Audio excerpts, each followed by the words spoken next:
Triangulation. Triangulation is one of the sneakiest tricks manipulators use to keep people off balance. Instead of dealing with you directly, they bring a third person into the mix, sometimes real, sometimes imagined, to stir competition, jealousy, or mistrust. The goal? To keep you distracted by the other person so you don't notice who's really pulling the strings. Think about it. A partner casually mentions how so many people are interested in them, or a boss accidentally tells you what a coworker supposedly said about you. The natural reaction is to feel insecure, defensive, or even competitive.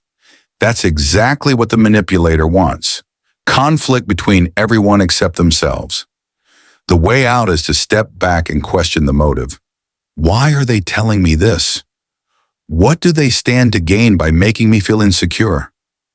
The answer is almost always control. The strongest defense is not playing the game. If someone says, lots of people want me, the healthiest response is, then you should go be with them. If a manager tries to spark division, communicate directly with colleagues instead of relying on rumors. Triangulation falls apart when people refuse to compete. Open communication and calm indifference rob the manipulator of their weapon. Once you see that the third party isn't the real issue, you can put the blame exactly where it belongs, on the person trying to stir the pot. Silent treatment. Now let's talk about another classic weapon, the silent treatment. On the surface, it might look like someone is simply cooling off after an argument. But when it's used manipulatively, silence isn't about peace, it's about punishment. Here's how it works. After a disagreement, instead of working through it, the manipulator shuts down completely. They stop responding, avoid eye contact, and act as if you don't exist. Hours turn into days, and the silence grows heavier. You start wondering, what did I do wrong? Should I apologize? Was I being unreasonable? That self-doubt is exactly the trap. The silent treatment sends a clear message. Your feelings don't matter. I decide when this relationship is okay again. It's not about solving the problem. It's about forcing you into submission. Over time, this kind of emotional starvation makes people walk on eggshells, desperate to avoid triggering another freeze-out.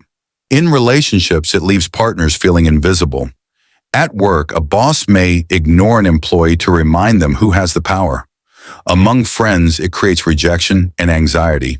And the longer it goes on, the more pressure the victim feels to make things right, even when they weren't at fault in the first place. The only way to disarm this tactic is to stop chasing. Recognize it for what it is: manipulation. Instead of begging for attention, respond with calm indifference. Set boundaries, seek healthy communication elsewhere, and remind yourself, silence should be restorative, not punishing. Blame shifting. Finally, let's cover blame shifting, probably the most common manipulation tactic of all.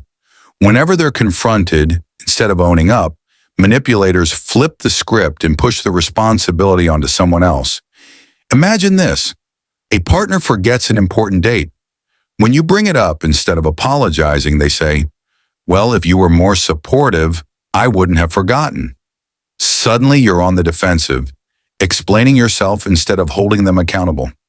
Blame shifting often takes the form of minimizing your feelings.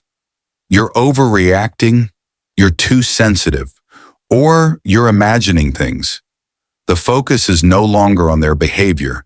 It's on whether your feelings are valid. Another favorite move is playing the victim. Why don't you trust me? You're always attacking me. What started as a conversation about their actions turns into you defending your character. This tactic shows up everywhere.